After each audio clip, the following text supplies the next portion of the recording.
Assalamualaikum warahmatullahi wabarakatuh. Halo teman-teman, perkenalkan, nama saya Siti Juwariah dengan NIM 1229230226 dari kelas 3F, jurusan Manajemen Keuangan Syariah. Dalam video kali ini, saya akan membahas tentang kebijakan moneter dalam perspektif Islam untuk memenuhi tugas ujian akhir semester mata kuliah Ekonomi Makro Islam. Nah, untuk kalian yang mencari tahu tentang kebijakan moneter, apa itu kebijakan moneter dalam Islam, video ini cocok banget nih untuk kalian. Tanpa berlama-lama, yuk kita cari tahu apa itu kebijakan moneter dalam perspektif Islam. Oke, sesuai dengan tadi pembukaannya, di sini saya akan membahas tentang kebijakan moneter dalam perspektif Islam. Kurang lebih ada 8 poin yang akan saya sampaikan. Yang pertama ada definisi kebijakan moneter, yang kedua bentuk kebijakan moneter, yang ketiga kerangka kebijakan moneter, yang keempat ada kebijakan moneter Islam, yang kelima ada manajemen moneter dalam ekonomi Islam, yang keenam ada instrumen manajemen permintaan uang, yang ketujuh ada instrumen kebijakan moneter Islam, yang terakhir ada perbedaan sistem moneter konvensional dan juga sistem moneter Islam. Tanpa berlama-lama lagi, mari kita masuk ke materi yang pertama. Yang pertama itu, apa itu kebijakan moneter? Nah, kebijakan moneter adalah kebijakan bank sentral dalam bentuk pengendalian besaran moneter atau suku bunga untuk mencapai stabilitas ekonomi makro.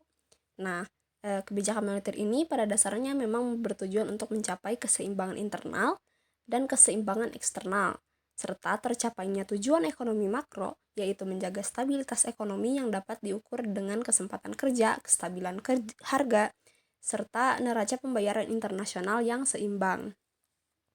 Kebijakan moneter ini merupakan kebijakan ekonomi yang menjadi bagian integral dari kebijakan makroekonomi dengan tingkat pertumbuhan ekonomi yang berkesinambungan. Nah, kebijakan makroekonomi sendiri ada 3, yaitu kebijakan moneter, kebijakan fiskal, dan juga kebijakan sektorial. Materi yang kedua yaitu tentang bentuk kebijakan moneter. Bentuk kebijakan moneter sendiri dapat dibagi menjadi 2 bagian, ada ekspansif dan juga kontraktif. Nah, kebijakan moneter ekspansif ini suatu kebijakan dalam rangka menambah jumlah uang yang beredar. Kebijakan ini dilakukan untuk mengatasi pengangguran dan juga meningkatkan daya beli masyarakat pada saat perekonomian mengalami resesi atau depresi. Kebijakan ini juga biasa disebut dengan kebijakan moneter longgar atau easy money policy. Nah, bisa dilihat pada gambar ya, dari poin B ke C itu merupakan kebijakan moneter ekspansif yang dilakukan untuk mendorong pemulihan ekonomi pada saat resesi gitu. Nah, untuk yang kedua ada kebijakan moneter kontraktif atau monetary contractive policy. Kebijakan ini dalam rangka mengurangi jumlah uang yang beredar. Kebijakan ini dilakukan pada saat perekonomian mengalami inflasi atau disebut kebijakan uang ketat atau disebut tight money policy. Kebijakan kontraktif ini dilakukan untuk menjaga agar kondisi perekonomian tuh tidak mengalami pemanasan atau overheating. Kalau di kurva bisa dilihat dari poin C ke poin D ya, yang melandai itu. Untuk materi selanjutnya yaitu tentang kerangka kebijakan moneter Indonesia. Dalam kerangka kebijakan moneter Indonesia terdapat 3 istilah umum yang sering digunakan, yaitu ada target, indikator, dan juga instrumen. Untuk lebih jelasnya, mari kita kupas satu persatu. Kondisi ekonomi makro yang diharapkan menjadi target akhir dari kebijakan moneter. Target akhir ini tidak selalu seragam di antara berbagai negara. Target kebijakan ekonomi bersifat fleksibel dan selalu menyesuaikan diri dengan keadaan ekonomi suatu negara.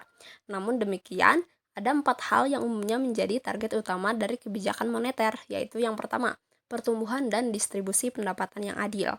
Yang kedua ada peluang kerja. Yang ketiga ada stabilitas harga. Yang keempat, keseimbangan neraca pembayaran. Yang menjadi target dari kebijakan moneter sama dengan tujuan dari adanya makroekonomi, karena seperti yang disebutkan sebelumnya pada awal, bahwa kebijakan moneter ini memang menjadi bagian integral dari kebijakan makroekonomi, bersama dengan kebijakan fiskal dan juga kebijakan sektorial, sehingga tujuan yang dimilikinya pun sama begitu. Yang kedua yaitu tentang indikator kebijakan moneter. Nah, untuk mencapai tujuan kebijakan moneter, seringkali terdapat gangguan dari kondisi ekonomi yang tidak sesuai dengan tujuan yang ditargetkan. Oleh karena itu, diperlukan variabel yang dapat menunjukkan apakah perkembangan moneter masih sesuai dengan upaya pencapaian tujuan akhir yang telah ditentukan atau tidak. Bank Indonesia sebagai pihak yang berwenang dalam bidang moneter di Indonesia menetapkan variabel kebijakan moneter ini ada dua macam, yaitu suku bunga dan juga jumlah uang yang beredar. Kedua variabel moneter ini memiliki peran sebagai sasaran menengah dan indikator. Dalam penyusunan kebijakan moneter, kedua variabel ini digunakan sebagai sasaran antara karena merupakan variabel yang harus dicapai lebih dahulu agar tujuan kebijakan moneter dapat terwujud. Sedangkan dalam pelaksanaannya, kedua variabel ini berfungsi sebagai penanda tentang arah perkembangan moneter. Dalam kebijakan moneter ada dua hal yang bisa dijadikan sasaran untuk mencapai pertumbuhan ekonomi yang diinginkan, yaitu tingkat suku bunga yang tadi dan juga jumlah uang yang beredar. Misalnya nih, bayangkan suku bunga adalah target dari kebijakan moneter. Jika suku bunga terlalu tinggi, bank sentral akan mencoba menurunkannya dengan cara menambah uang yang beredar. Begitupun sebaliknya, jika suku bunga terlalu rendah, maka bank sentral akan mencoba menaikkannya dengan cara mengurangi jumlah uang yang beredar.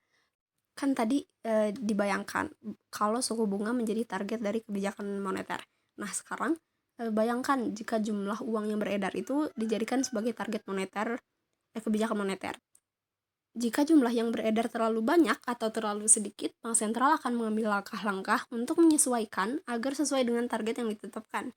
Namun, ada trade-off atau pertukaran yang perlu diperhatikan. Jika kita fokus pada suku bunga, maka jumlah uang yang beredar itu bisa naik turun untuk mencegah suku bunga tetap sesuai target. Begitupun sebaliknya, jika jumlah uang yang beredar yang menjadi fokusnya itu, kemudian suku bunga itu bisa fluktuatif tergantung pada kekuatan pasar. Jadi dua instrumen ini tuh memang sangat berkaitan satu sama lain begitu.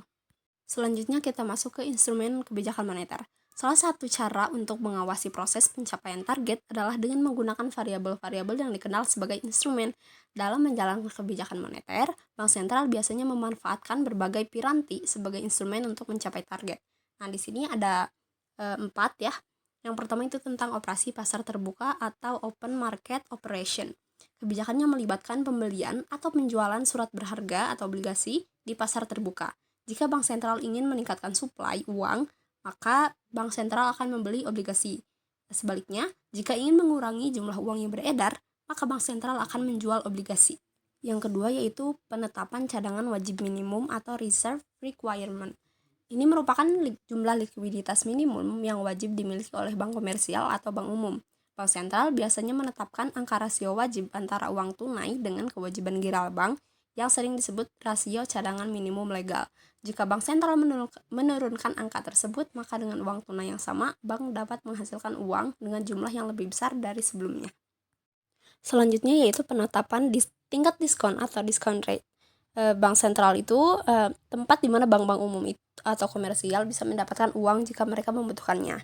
Jadi jika bank komersial membutuhkan uang, mereka bisa meminjam dari bank sentral. Namun tingkat suku bunga yang dikenakan oleh bank sentral pada pinjaman ini sedikit lebih rendah, alias ada diskonnya gitu daripada yang biasanya. Tingkat diskon ini bisa mempengaruhi keuntungan bank komersial dan seberapa besar minat mereka untuk meminjam dari bank sentral. Jika tingkat diskon relatif rendah dibandingkan dengan suku bunga pinjaman lainnya, maka bank komersial cenderung lebih suka meminjam dari bank sentral.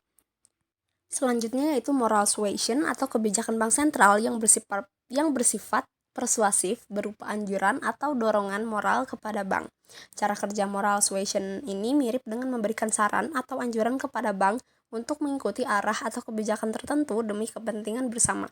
Contohnya seperti menaikkan atau menurunkan suku bunga, meningkatkan ketersediaan kredit, atau mengambil langkah-langkah lain yang dianggap mendukung stabilitas ekonomi. Analogi untuk kebijakan moneter di Indonesia dapat diibaratkan sebagai tim sepak bola nasional ekonomi, seperti tim sepak bola yang memiliki strategi untuk mencapai keseimbangan dan kinerja optimal dalam pertandingan. Begitu pula kebijakan moneter bertujuan mencapai stabilitas ekonomi dalam konteks nasional. Yang pertama itu pelatih sebagai bank sentral. Seperti seseorang pelatih yang mengatur taktik dan strategi tim, Bank Sentral Indonesia bertindak sebagai penanggung jawab utama kebijakan moneter. BI merancang kebijakan untuk mengendalikan inflasi, menjaga nilai mata uang, dan juga mendukung pertumbuhan ekonomi. Kemudian yang kedua ada pemain. Sebagai berbagai faktor ekonomi, para pemain dalam tim sepak bola mewakili berbagai sektor ekonomi seperti industri, keuangan, dan juga konsumen. Kebijakan moneter dirancang untuk menciptakan kerjasama yang seimbang di antara mereka. Yang ketiga ada strategi penyerangan dan pertahanan sebagai kontrol inflasi dan pertumbuhan ekonomi. Tim sepak bola perlu memiliki keseimbangan antara serangan dan pertahanan. Demikian pula, kebijakan moneter harus mengelola keseimbangan antara mengendalikan inflasi dan mendukung pertumbuhan ekonomi. Yang keempat ada pelatihan dan persiapan sebagai pengawasan dan analisis ekonomi. Sebagaimana seorang pelatih memantau dan mempersiapkan tim, Bank Sentral melakukan pengawasan dan analisis ekonomi terus-menerus. Ini melibatkan pemantauan data ekonomi, keuangan, dan juga pasar. Yang kelima ada supporter sebagai masyarakat.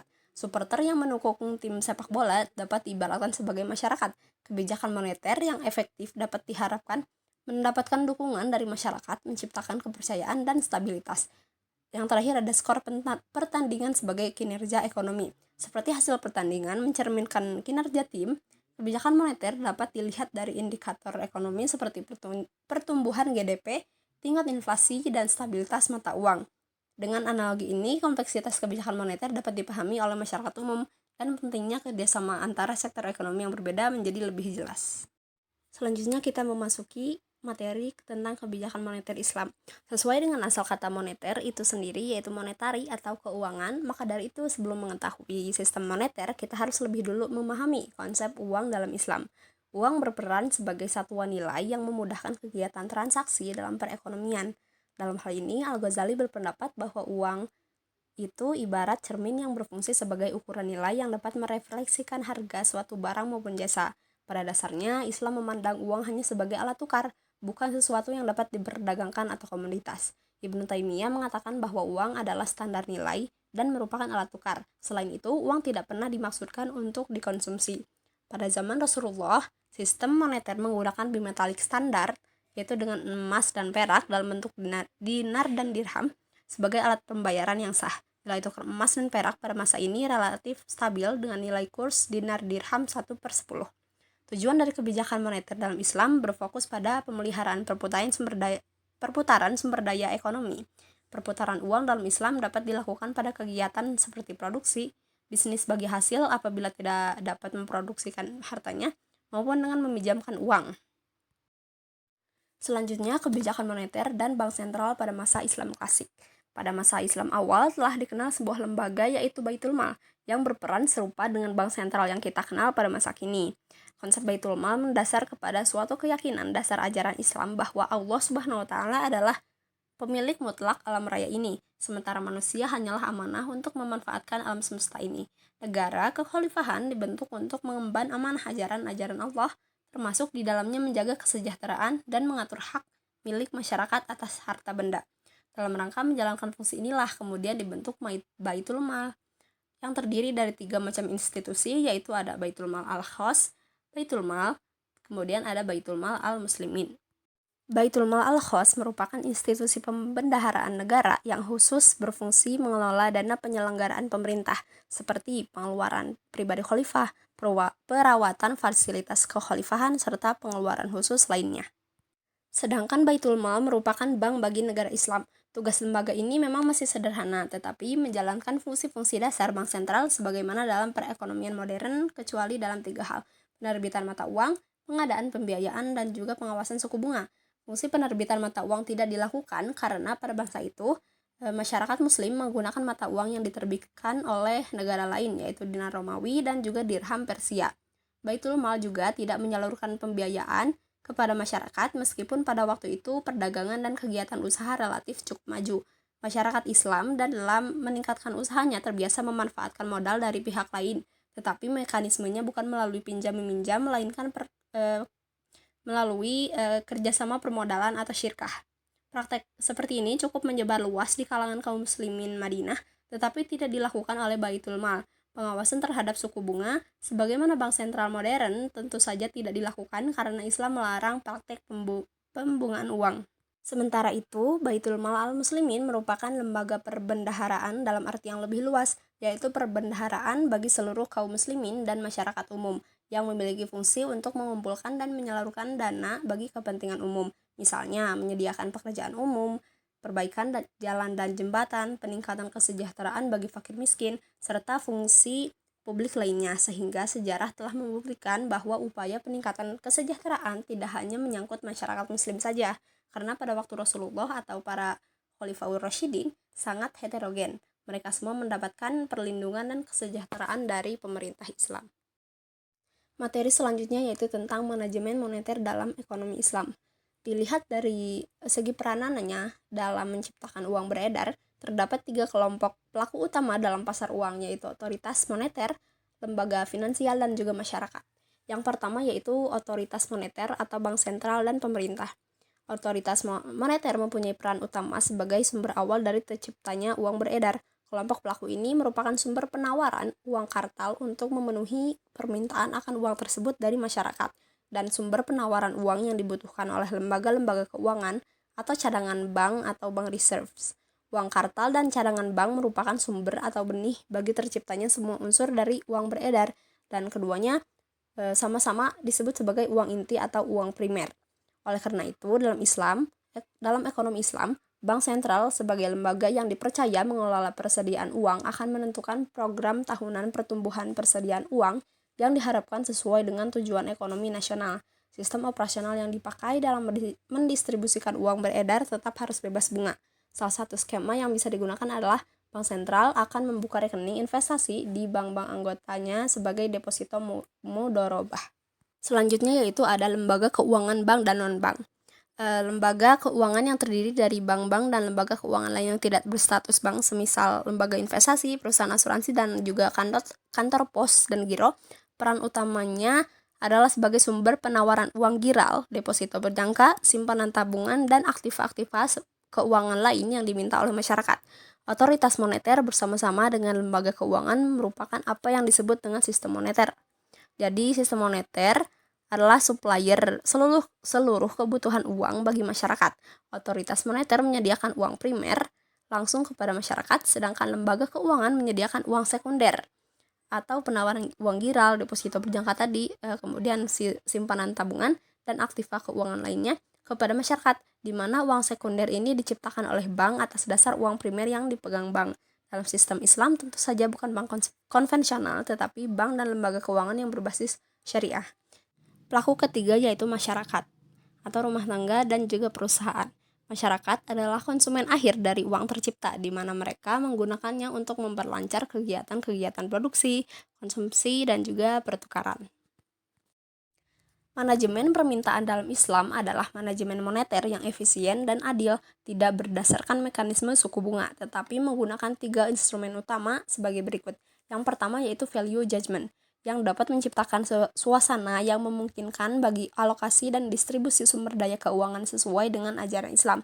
Pada dasarnya, sumber daya merupakan amanah dari Allah Subhanahu wa taala yang pemanfaatannya harus efisien dan adil. Berdasarkan nilai-nilai Islam, money demand harus dimanfaatkan untuk memenuhi kebutuhan dasar dan investasi produktif, sama sekali bukan untuk pengeluaran-pengeluaran non-produktif dan spekulatif. Yang kedua yaitu kelembagaan yang terkait dengan kesejahteraan sosial, ekonomi, dan politik, serta melibatkan instrumen-instrumen yang mencakup mekanisme harga untuk meningkatkan efisiensi dalam penggunaan sumber daya.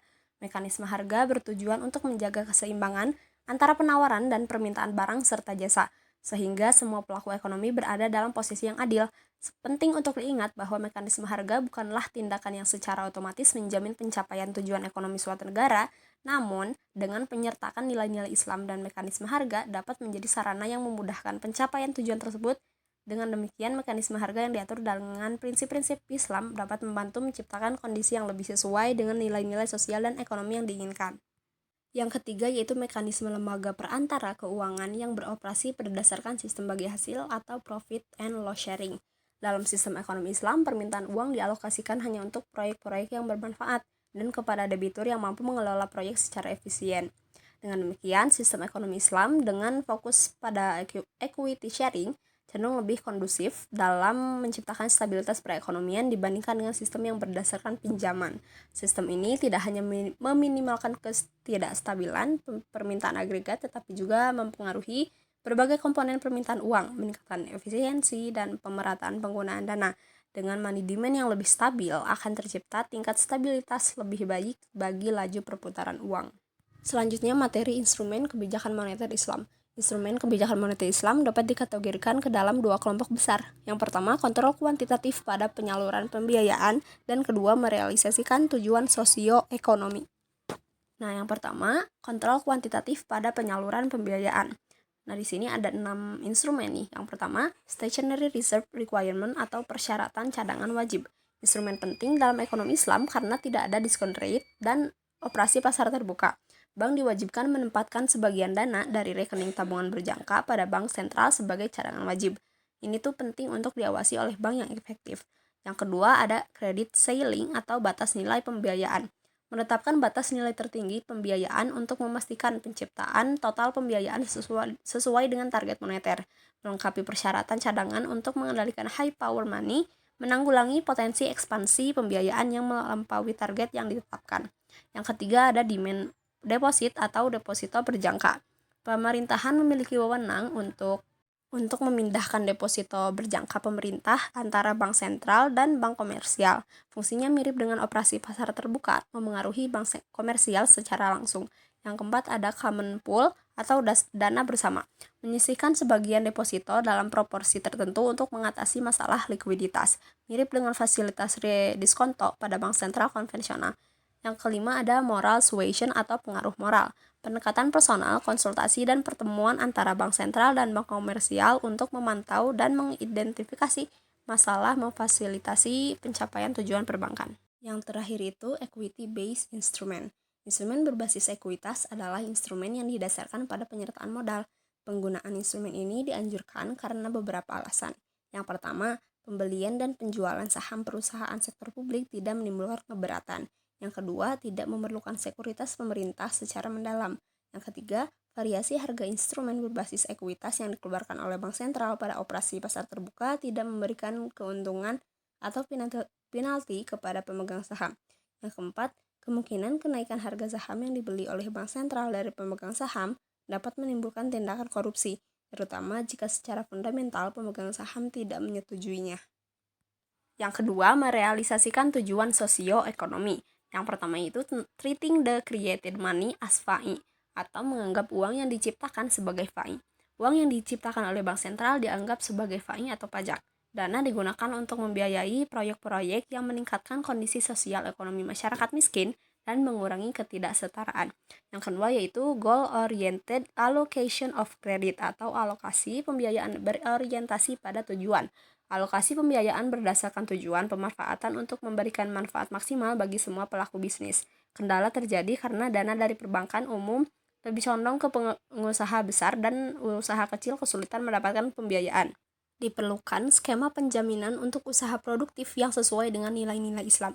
Dalam keseluruhan, instrumen-instrumen ini bertujuan untuk mencapai stabilitas moneter dan mengarahkan pembiayaan pada sektor-sektor yang memberikan manfaat sosial ekonomi secara adil. Selanjutnya, materi terakhir yaitu tentang perbedaan sistem moneter konvensional dan juga sistem moneter Islam. Perbedaan yang pertama terletak pada jika konvensional memakai instrumen suku bunga, sedangkan Islam memakai konsep bagi hasil. Yang kedua yaitu fractional reserve banking system untuk konvensional, yang merupakan sistem di mana bank hanya diwajibkan untuk menyimpan cadangan dalam persentase tertentu seperti 2% sampai 10% dari dana simpanan yang dihimpun. Dengan sistem ini, perbankan memiliki kemampuan untuk menciptakan bentuk lain dari fiat money, contohnya seperti uang elektronik. Adanya hal ini terjadi juga ketika bank memberikan pinjaman. Maka dari itu, sistem ini dapat memberikan keuntungan yang tidak adil bagi pihak bank karena melalui sistem ini bank diberi kuasa untuk menciptakan uang baru. Sedangkan pada sistem ekonomi Islam, sistem yang digunakan yaitu 100% reserve banking system, yang artinya dalam sistem ini bank tidak diberikan peluang untuk menciptakan uang baru karena cadangan wajib disimpan ke bank sentral seluruhnya. Bank maksimum hanya diperbolehkan untuk menyalurkan pembiayaan sampai sebesar simpanan awal saja.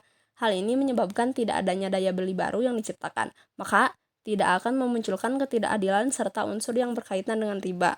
Selanjutnya yaitu penggunaan uang fiat dalam sistem moneter konvensional. Uang fiat merupakan sesuatu berbentuk kertas dan koin yang diakui sebagai alat sah di suatu negara. Terbitnya uang fiat ini akan menimbulkan daya beli dari sesuatu yang tidak ada. sehingga penerbitan uang fiat ini hanya akan memberikan keuntungan lebih bagi pihak yang berkuasa dalam penerbitannya, sehingga masuk ke dalam kategori riba. Contohnya seperti uang kertas dengan nominal 100.000 dengan uang kertas nominal 5.000, padahal keduanya memiliki bentuk yang sama dan dua-duanya terbuat dari kertas, tapi hanya dibedakan dengan nominalnya saja. Sedangkan dalam sistem moneter Islam zaman dahulu, uang yang digunakan berupa emas dan atau perak, karena uang dalam bentuk tersebut mempunyai nilai intrinsik yang sama dengan nilai nominalnya atau jumlahnya sama dengan cadangan yang disimpan oleh pihak penerbitnya. Uang yang terbuat dari emas berbeda nilainya dengan uang yang terbuat dari perak, dan dengan uang yang bentuk tersebut tidak akan menimbulkan daya beli baru sehingga tidak menimbulkan pula riba. Analogi untuk kebijakan moneter dalam perspektif Islam dapat diibaratkan sebagai taman ekonomi yang berkelanjutan. Taman ini mencerminkan prinsip-prinsip kebijakan moneter yang sesuai dengan nilai-nilai Islam dan bertujuan menciptakan kesejahteraan bagi seluruh masyarakat. Berikut elemen-elemen analogi tersebut. Yang pertama yaitu ada bibit sebagai prinsip keuangan Islam.